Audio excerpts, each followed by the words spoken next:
Hi, folks, and welcome to The Slice. This starts our abduction series, testimonies of people who have been abducted and want to share that information with others so that they can maybe better handle their own abductions if they're part of that group. And it's interesting to note that each abductee seems to have a slightly different spin on things, whether you're talking about Travis Walton and or the Allagash Four. Even with the similarities, there are differences. So let's look at one such case. It's a Canadian case, and it has to deal with both abductions and visual orbs and a whole bunch more. And this is going to be an anonymous interview, so there will be some dramatization. So I'm going to call this individual JB. JB, thank you for joining us today, and thanks for sharing your story with us. Well, that sounds great, Bill. Sorry for the shyness with regards to recording for now. I'm just not used to conveying these matters outwardly. So, firstly, my experiences are generational, as my mom and 16 or 17 other family members were abducted from the family farm in the late 60s, 68, I believe. I see. So who was the very first person in your family to have an experience with the ETs, or the UFO phenomena, anyway? My mother and family members, as a child in Fairlight, Saskatchewan, Canada, observed a triangular craft with 3 lights. It approached and hovered over the farmhouse.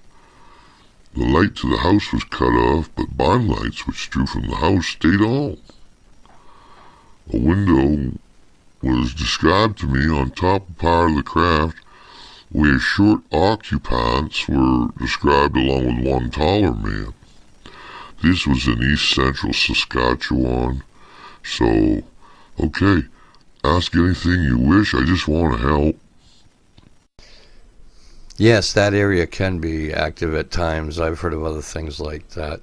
By the way, was your mom and dad ever into the military or research and development, perhaps scientists of some sort, anything like that?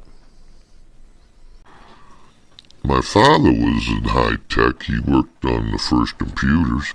He worked on fiber optic networks during the early days. He used to take 2-month canoe trips through the far north, and once mentioned a light which came to him and his buddies in northern Manitoba. That's in Saskatchewan. My mother, she was a banker, businesswoman, who had many paranormal experiences in her life.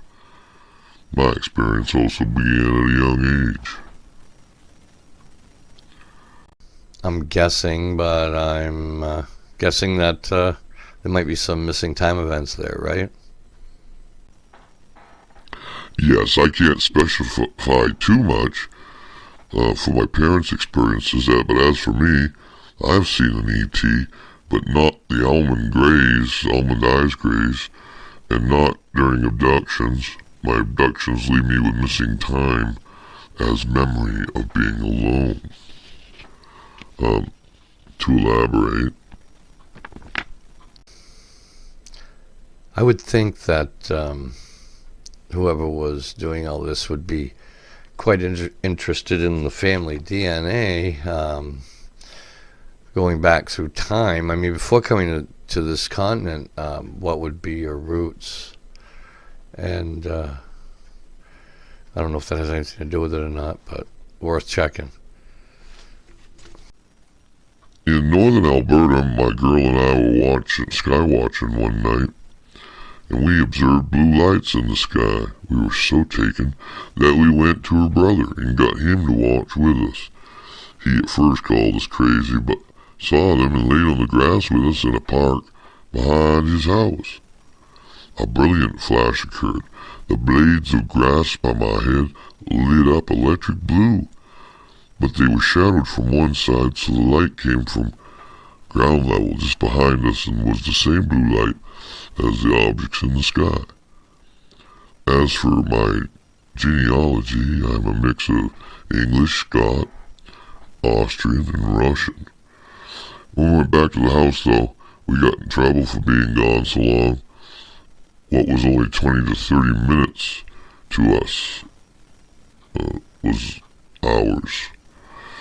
This has recurred over the years, and I would like to show you some evidence from the last known missing time incident. But I'll answer your next questions first because I don't want to rush or miss anything.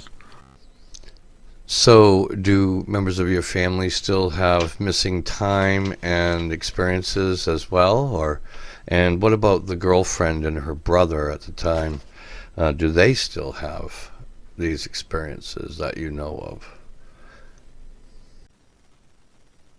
I know that my mom and I had time loss. Not sure about my dad. He's quiet about such things. He only told my mom, who told me. Most who I know have had paranormal experiences. They've had them with me there. My girlfriend and I had some experiences, interesting experiences, involving orbs in the house, which I am accustomed to, and even poltergeist and entity manifestation in connection to the orbs. As for time loss, it was 2013 incident that really left me knowing that my memory was taken. And in 2013, I saw so many UFOs, I had to stop photographing them. So, as I look at your report here, do you think that the poltergeist and the orbs are connected to the other experiences or your sightings?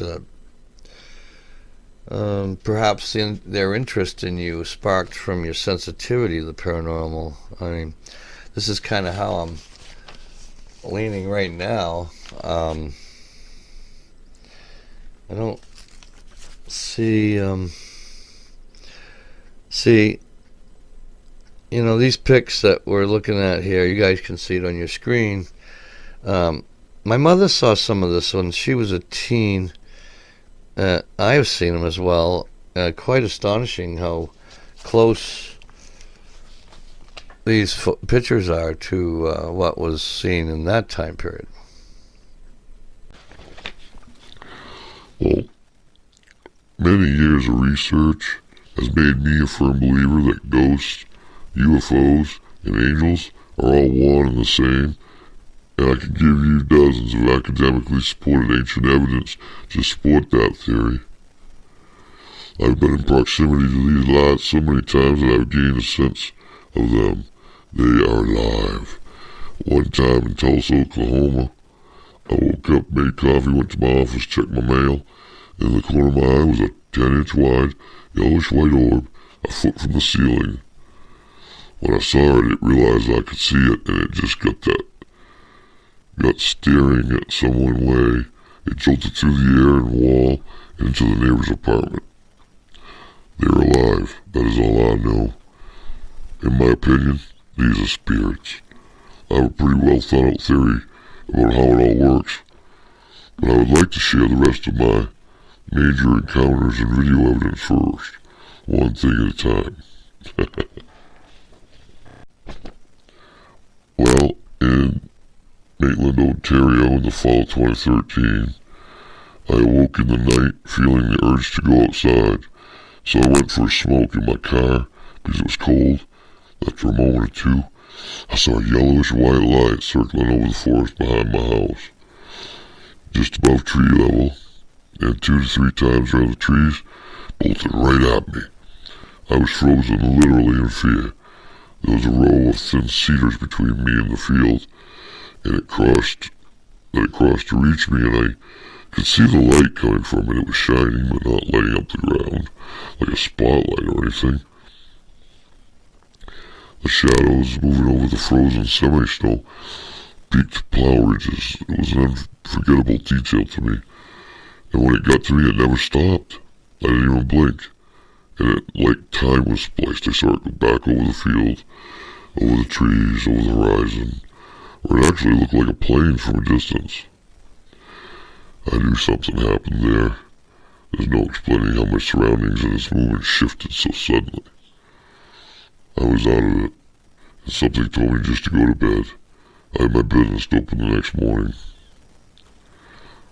And the next morning, my car wouldn't start. Now, here is a video that I recorded from my mechanic the following night to give him an idea of what he needed to fix it. He disconnected my entire electrical system for 24 hours and the ghost charger's gone, and I still own the same car. Now, I have never actually had a bad feeling about their presence. I'm comforting at times, but some orbs have actually tried to help me. They can also respond to your thoughts and be summoned. Seen all my own eyes and have not reached even the good stuff yet. Here's a clue as to their nature. Harmonic frequencies. Many would argue that perspective is everything, and some would argue that the ark contained an orb. Evidence suggests that it was radioactive, but as I look ahead here, well, I think I have enough to do my thing. As for identification, you do prefer to be anonymous. I thank you for your faith in my account and keeping your word concerning my identity. I have kept quiet until lately. I usually credit my work to AHR, which is the name of my research group, but would consider coming forward if you thought it would be better. I need no credit, though I appreciate your willingness to do so.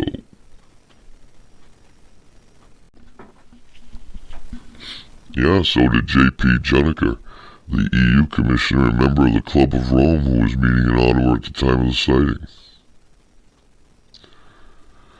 But that's me. I'm the same way. I stand behind what I say. We do have a big problem. Sometimes I feel that I've been shown and directed to show others what has been uncovered. The UFO orb connection may be possible in that aspect. I hope you can all see that I'm being honest. Having such an unbelievable experience has been a blessing and a curse of sorts. But it is the truth, so help me God. So part of the deception, in my opinion, is the fact that media hides the angelic component of these modern UFO sightings with absolutely unsupported facts leading to the ancient alien hypothesis. Read the ancient texts of all nations. They were described very well as angels in history. If I may send some examples. Sumerian deities were also depicted and described as shining ones. In Sumerian or Anu, Akkadian, was the chief god of sun and sky, and his name means the shining one. Anunnaki were, according to this, sons of the shining one or sons of light. One of their prominent features was a terrifying brightness which surrounded them, producing an immediate reaction of awe and reverence among men. From a description in the Florentine Codex, Huitzilopochtli, Huitzilopochtli,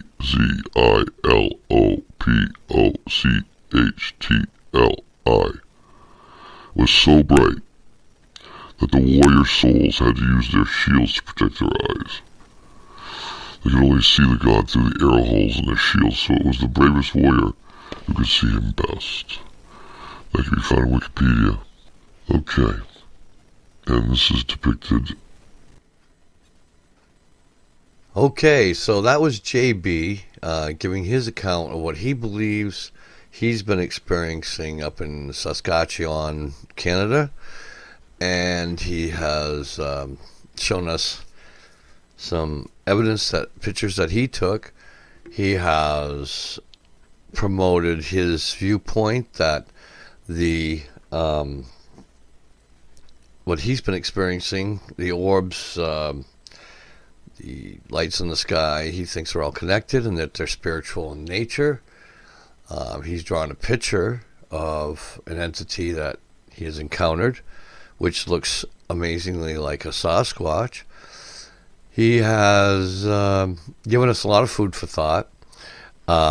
Personally, I am prone to not connect the two. The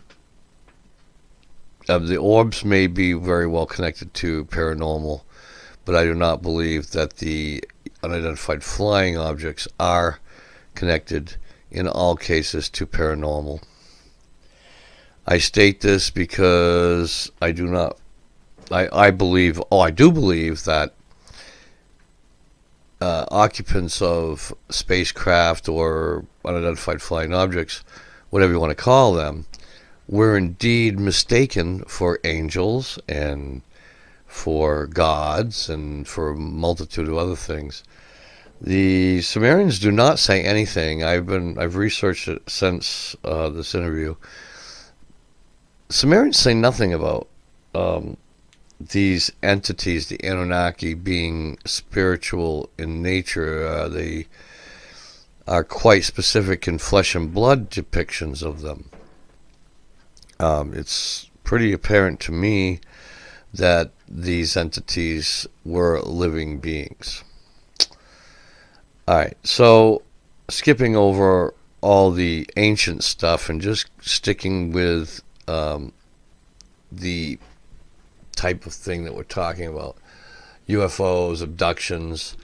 My question, I guess, to JB would be whether or not he felt the spirits were abducting them. Really doesn't make a lot of sense to think that way. I'm not putting words in his mouth because I'm not entirely sure where he placed that in his thought process. Granted, I've never been abducted or had the kind of close experiences that he did, so I'm not talking from a point of experience, so that can be discounted right off the bat. I don't have an answer. I don't have the answer for sure, but I do have a lot more questions, which we'll cover perhaps if we have another interaction with JB in the future, which couldn't easily happen, I'm sure. He did say he'd be available for any of that. But I'd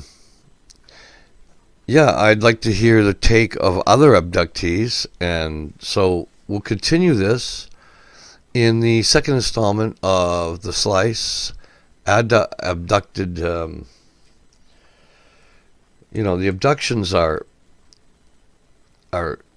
both disconcerting, very concerning actually, whereas people come back changed, not always the same as when they left.